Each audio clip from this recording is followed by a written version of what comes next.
uma questão muito importante no Evangelho é a questão de juízo, de julgamento. Algumas pessoas não compreendem que quando um pregador está pregando uma falsa mensagem e você, conhecendo as Escrituras, confronta, refuta aquela mensagem, você está contribuindo para a obra de Deus. É assim que se identifica os anticristos. É assim que se identifica os que causam danos à igreja de Cristo. João, quando ele viu Judas roubando a oferta, ele deve ter visto isso constantemente. E ele fala: Judas é ladrão. Paulo, quando vê Emineu e Fileto corrompendo a fé, ele diz: Emineu e Fileto estão corrompendo a fé porque estão pregando que a ressurreição já aconteceu. E olha como Paulo procede quando ele envia a carta a Filemão, e Filemão tinha um servo, um escravo, que havia causado dano, talvez roubado ele. Só que Paulo encontra esse homem que se converte e, por acaso, conta-lhe a história acerca do que aconteceu. Então Paulo pede a Filemão para receber esse servo de volta. Ou seja, o Evangelho, ele vê a mudança das pessoas. O Evangelho, ele não julga as pessoas com maldade, ele julga porque a pessoa está se portando no Evangelho de forma errada. Quando um mágico tentou comprar o dom do Espírito Santo, Pedro teve que repreendê-lo.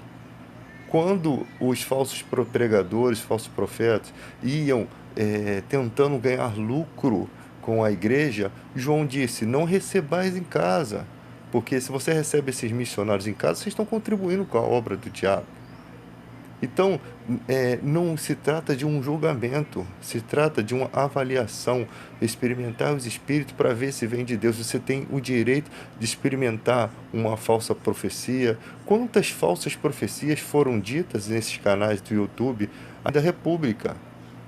Quantas falsas profecias de canais que têm 500 mil inscritos? Os cristãos precisam aprender, os cristãos precisam entender. Precisam ser verdadeiros, precisam se posicionar de uma forma de dizer: não, você não está pregando o verdadeiro evangelho, porque eles estão causando males. Não é a obra de Deus que está operando ali. Eles estão dizendo que são um dos nossos, mas não estão agindo como um dos nossos. Esses são os impuros na fé que Paulo disse que nem uma refeição você deve compartilhar com eles. Então o cristão não pode ser frouxo.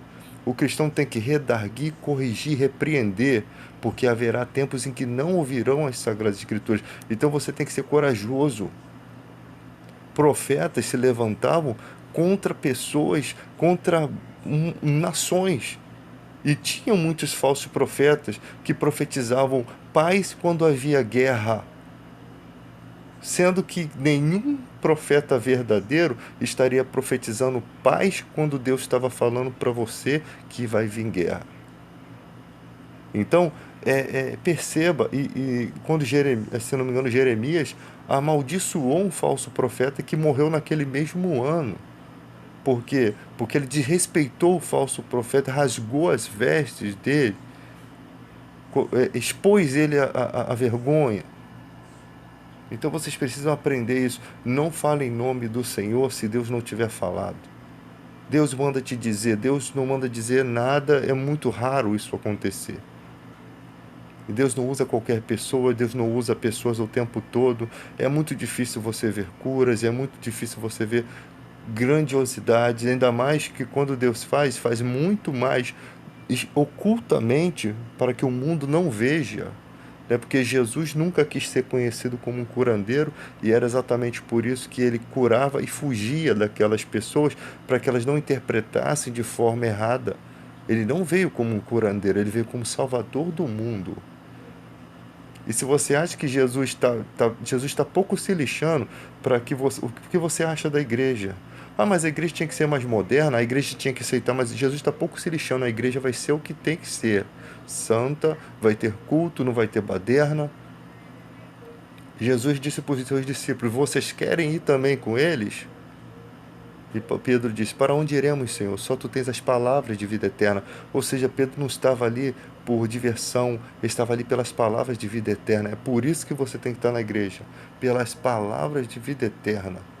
Você não pode buscar Jesus por outra forma. por outro meio, de outra maneira. A igreja, mas a gente tem que ter estratégia. Irmão, tem lugares em que as pessoas estão morrendo em um dia de culto. Estão morrendo para ir à igreja. Você acha que vai ser fácil aqui no Brasil? Aqui no Brasil já é muito fácil. Você acha que Deus precisa facilitar mais ainda? A igreja está de porta aberta. Se você quiser entrar, entre. Se você não quiser, arda no fogo do inferno. Viva na carne. O que se suje ainda. E o que se santifique ainda.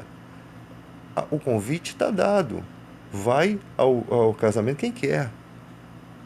Jesus nunca obrigou ninguém. Quando ele disse, vocês querem ir também, é como se te dissesse, igual o soldado diz, o sargento diz no quartel, vocês vieram aqui pelas suas próprias pernas. E Jesus disse, quem bota a mão no arado e olha para trás não é digno do reino dos céus. É como se Jesus estivesse falando para o soldado, vocês vieram com as próprias pernas de vocês. Eu dei o convite, vocês quiseram? Então, a regra é essa.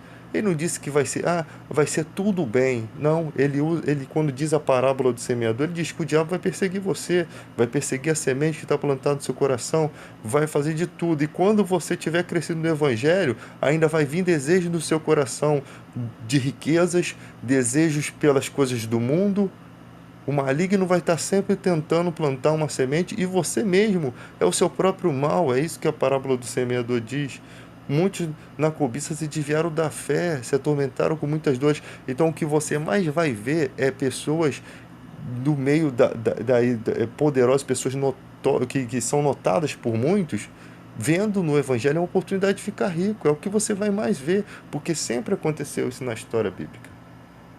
Então não se espante quando você vê a gente repreendendo, não se espante quando a gente estiver dizendo esse caminho não está certo, esse cara não prega direito, esse cara é um charlatão, porque a gente está falando a verdade.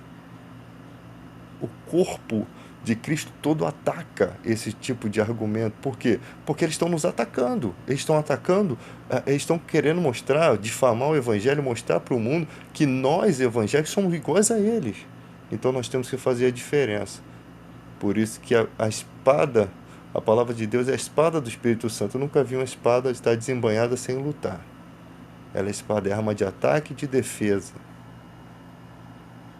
Então eu deixo aqui essa pequena amostra para vocês entenderem. Quando você vê o irmão questionando ministérios, questionando pregações, ele está fazendo o certo, ele está fazendo o que Jesus faria aqui.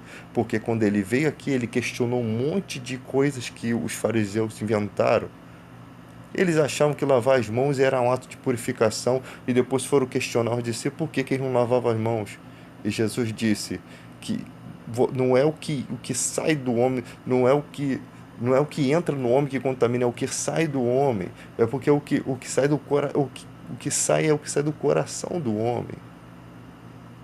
Você come o alimento, ele vai sair, não vai ter nenhum tipo de contaminação. Agora, é o que sai de dentro do coração do homem, dos frutos do pensamento do homem que contamina ele. Então, Jesus o que mais fez aqui foi questionar.